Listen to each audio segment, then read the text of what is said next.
Naomi Home presents the Bonnie Minimalist Christmas Tree Assembly video. Before we begin, please make sure to have the assembly instructions on hand to follow along and have all the parts listed.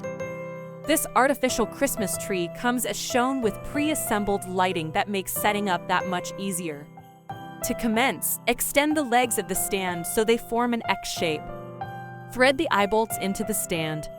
Insert the bottom section of the tree onto the stand and tighten till the pole is firmly secured. Then insert the middle section of the tree onto the bottom section. Now insert the top section of the tree onto the middle section. Connect the Christmas tree lights from the bottom section onto the middle section.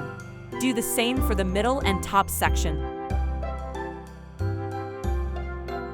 Spread out each branch and tip as shown. Fluff up the tree and fill in any gaps or holes, and the tree will look more full.